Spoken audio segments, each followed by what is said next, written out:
आखिर क्यों चाइना ने भर भर के मोर की खेती करनी शुरू कर दी है? क्या वो हमारे देश के राष्ट्रीय पक्षी को भारत से गायब कर देना चाहता है? भारत में मोर तेजी से जंगल काटे जाने की वजह से दिन पर दिन घट रहे हैं। दुनिया के कई देशों में तो मोर पूरी तरह से गायब ही हो चुके हैं। आपको जानकर हैरानी होगी कि चीन ने हजारों की संख्या में मोर को अपने बर्ड फार्म में छिपा रखा है और इन बेजुबानों का बिजनेस करके करोड़ों रुपए कमा रहा है और दिन पर दिन मालामाल हो रहा है। चीन में सांपों की ब्रीडिंग करने वाले स्नेक फार्म्स, करोड़ों रेशम के कीड़ों की ब्रीडिंग करने के लिए वॉर्म फार्म्स, पोल्ट्री फार्म्स, नकली अंडे बनाने की फैक्ट्रीज और न जाने कितने एनिमल ब्रीडिंग फार्म्स मौजूद हैं। इतना ही नहीं, चीन ने 1960 में 100 करोड़ गौरैया चिड़िया को मार दिया था और तब से पूरी दुनिया में गौरैया चिड़िया विलुप्त होने के कगार पर है। और अब चीन के जिस सीक्रेट बिजनेस से पर्दा उठा है उसके बारे में जानकर पूरी दुनिया के पैरों तले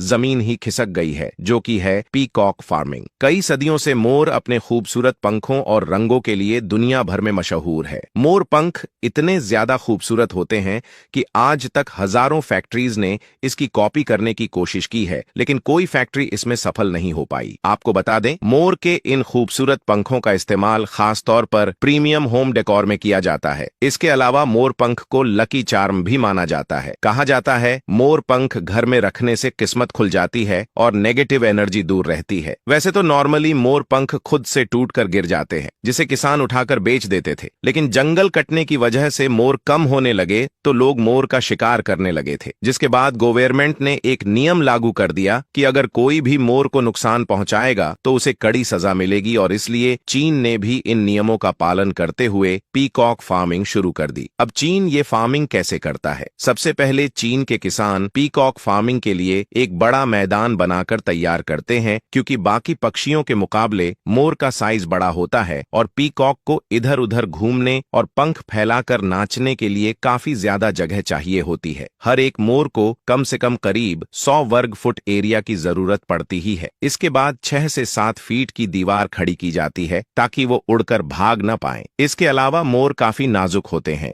बारिश के मौसम में बीमार न पड़ जाए, इसलिए इनके लिए छत वाले हॉल भी तैयार किए जाते हैं। अब पूरी तैयारी करने के बाद किसान को मार्च से सितंबर महीने का इंतजार रहता है, क्योंकि इसी सीजन के बीच पीकॉक मीटिंग करते हैं और इस मीटिंग में किसानों का पीकॉक ब्रीडिंग बिजनेस निर्भर होता है। इसी बीच मोर के पंख भी टूटकर नीचे गिरते हैं, जिसे किसान इकट्ठा करके अच्छे दामों में बेच देते हैं। मीटिंग के बाद मादा मोर अंडा देती है, जो करीब 1 महीने के आसपास फूट जाता है, जिससे मोर के बच्चे बाहर आते हैं। अब जब ये बच्चे करीब 3 से 4 साल के होते हैं, तब जाकर ये पूरी तरह से विकसित होते हैं। अब आपके मन में आ रहा होगा कि आखिर चीन पीकॉक फार्मिंग से कमा कैसे रहा है? दरअसल एक स्वस्थ युवा नर मोर की कीमत चीन में लगभग 2000 से 5000 युआन यानी 23,000 से 6 लाख रुपए तक होती है, जिससे चीन दूसरे देशों को मोर अच्छे रेट में बेच देता है। इसके अलावा मोर को भारत जैसे देशों में संरक्षित पक्षी माना जाता है और राष्ट्रीय पक्षी होने की वजह से इसे मारने पर बैन लगा है, लेकिन चीन में इसके मांस को पोषक तत्वों से भरपूर माना जाता है और यही वजह है चीन में मोर के मांस की कीमत 3500 से 7000 रुपए पर किलोग्राम है, जो इसे चिकन और टर्की जैसे अन्य पक्षियों से कई गुना महंगा बनाता है। और तो और मोर के पंख तो वैसे भी दुनिया भर में दुर्लभ है ही, साथ ही इसके अंडों की भी ऊंची कीमत मिलती है। एक अंडा 50 से 100 युआन यानी 500 से 1000 रुपए तक बिकता है। यही वजह है चीन को बड़े फार्मों से सालाना करोड़ों युआन का मुनाफा हो रहा है, जिसमें काम करने वाले किसान भी साल में लाखों युआन कमा रहे हैं। भारत में अगर सही पॉलिसीज और प्लान्स बनाए जाएं तो भारत भी पीकॉक कंजर्वेशन के साथ साथ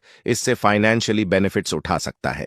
दुनिया की ऐसी जगहें जिनके रहस्य ने वैज्ञानिकों को भी परेशान कर दिया है। Number 7, Parikkala sculpture park. Finland के एक छोटे से गांव में बसा ये परिक्काला स्कल्पचर पार्क कोई आम पार्क नहीं, बल्कि इसे बनाने में एक अकेले कलाकार वेजो रोनकोनन ने अपने जीवन के 50 साल लगा दिए हैं। आपको जानकर हैरानी होगी, यहाँ करीब 550 से ज्यादा इंसानी मूर्तियां हैं, जिनमें से कोई शांति से बैठी है तो कोई क्रोध में है, कोई ध्यान मग्न है तो कोई दर्द में डूबी हुई है। कलाकार ने इन मूर्तियों में से कुछ के असली इंसानों के दांत लगाए हैं, जिससे ये और भी असली लगती है। कहा जाता है कि रात में इन मूर्तियों से अजीब अजीब आवाजें आती हैं कि मानो ये जीवित हो गई हो। लोगों का मानना है यहाँ आने के बाद हर इंसान अपने अंदर कोई न कोई आदत जरूर बदलता है। Number 6, Mount Kelimutu, Indonesia. Indonesia के फ्लोरेस द्वीप पर बसा ये एक ऐसा पहाड़ है जिसकी चोटी पर एक दो नहीं बल्कि तीन रहस्यमयी झीलें मौजूद हैं, जो कि समय समय पर अपना रंग बदलती हैं। इन झीलों के पानी का रंग कभी नीला, कभी लाल तो कभी काला हो जाता है। स्थानीय लोगों के अनुसार इन झीलों में मरे हुए लोगों की आत्माएं वास करती हैं, लेकिन वही वैज्ञानिक कहते हैं इन झीलों के अंदर हो रहे ज्वालामुखीय रासायनिक बदलावों की वजह से इनका रंग बदलता है। आपको बता दें, कभी कभी ये झीलें एक ही साल में 3 बार रंग बदल लेती हैं, और जब बादलों के बीच से सूरज की किरणें इन पर पड़ती हैं तो ऐसा लगता है जैसे स्वर्ग जमीन पर उतर आया हो। Number 5, Skeleton Coast, Namibia. Skeleton Coast दुनिया की सबसे रहस्यमयी जगहों में से एक है। इसके अलावा रेत, समुंदर और कंकालों की कहानियां मिलकर इसे एक भयानक जगह भी बनाती हैं। इस जगह का नाम स्केलेटन कोस्ट इसलिए पड़ा क्योंकि यहाँ समुद्र के किनारे हजारों जहाजों के टूटे हुए ढांचे और जानवरों के कंकाल बिखरे पड़े हैं। माना जाता है कि यहाँ की खतरनाक लहरें और घना कोहरा सैकड़ों जहाजों को निगल चुका है। स्केलेटन कोस्ट का रहस्य और डरावनी खूबसूरती इसे एक अनोखा टूरिस्ट स्पॉट बनाते हैं। जो लोग यहाँ आए हैं उनमें से कई लोग मानते हैं कि यहाँ कुछ ऐसा है जो सामान्य समझ से परे है। Number 4, wave rock, Australia. Australia में मौजूद वेव रॉक लगभग 110 मीटर लंबी और 15 मीटर ऊंची है। ये चट्टान दिखने में बिल्कुल समुद्री लहर की तरह लगती है, जैसे अचानक से कोई पानी की समुद्री लहर पत्थर में बदल गई हो। आपको जानकार हैरानी होगी, प्रकृति का ये अजूबा करीब करीब 27 करोड़ साल पुराना है। साइंटिस्ट का कहना है इसके अनोखे आकार की वजह है लाखों सालों की वर्षा और हवा। लेकिन वही स्थानीय अबोरिजिनल जनजातियों की माने तो ये एक विशाल सांप वागिल का घर था, जो पवित्र रक्षक माना जाता है। Number 3, ringing rocks park. America के पेंसिल्वेनिया में मौजूद रिंगिंग रॉक्स पार्क एक ऐसी रहस्यमयी जगह है जहां आम से दिखने वाले पत्थर किसी घंटी की तरह टन टन की आवाज निकालते हैं। हजारों साल पुरानी ये चट्टानें जब हथौड़े से बजाई जाती हैं तो उनमें से संगीत जैसा कंपन निकलता है। वैज्ञानिकों का मानना है कि इन पत्थरों में लोहे और टाइटेनियम जैसे तत्व ज्यादा है, तभी ऐसा होता है। लेकिन फिर इन पत्थरों से ऐसी आवाज सिर्फ इसी एरिया में ही क्यों निकलती है? बाहर ले जाने पर ये आम पत्थर की तरह क्यों हो जाते हैं? इस सवाल का जवाब आज तक रहस्य है। Number 2, spotted lake, Canada. Canada के ब्रिटिश कोलंबिया प्रांत में स्थित इस झील को दूर से देखने में ऐसा लगता है मानो किसी कलाकार द्वारा नीचे जमीन पर बनाई गई पेंटिंग हो। आपको बता दे, गर्मियों में जब इसका पानी सूखने लगता है तब इसके अंदर मौजूद खनिज जैसे मैग्नीशियम, कैल्शियम और सल्फेट्स अलग अलग रंग के गोल घेरे बना देते हैं और हर धब्बा एक अलग अलग रसायन से भरा होता है। यही वजह है ये रंग बिरंगी पेंटिंग की तरह दिखती है। स्थानीय लोग इस झील को चमत्कारी मानते हैं। उनका मानना है कि इसका पानी बीमारियों को ठीक कर सकता है। प्रथम विश्व युद्ध के दौरान इसका पानी दवाओं में भी इस्तेमाल हुआ था। Number 1, Ayers Rock, Australia. Australia का एयर्स रॉक, जिसे स्थानीय लोग उलूरू कहते हैं, ये विशाल लाल रंग की चट्टान रेगिस्तान के बीचों बीच अकेली खड़ी है, जिसकी ऊंचाई करीब 348 मीटर है। लेकिन वैज्ञानिक मानते हैं जितना हिस्सा इस चट्टान का दिख रहा है वो सिर्फ 30% है, बाकी का 7% तो जमीन के अंदर छुपा हुआ है। यहाँ मौजूद आदिवासी जनजातियां इसे पूजते हैं क्योंकि उनका मानना है ये चट्टान जिंदा है। इसकी सबसे चौंकाने वाली बात ये है कि ये चट्टान दिन में कई बार अपना रंग बदलती है, कभी सुनहरी, कभी लाल तो कभी बैंगनी। उलूरू वाकई में धरती का एक जादुई चमत्कार है। हमारे चैनल ग्रो ग्रीन इंटरप्राइजेज को सब्सक्राइब करें, बेल आइकन दबाएं।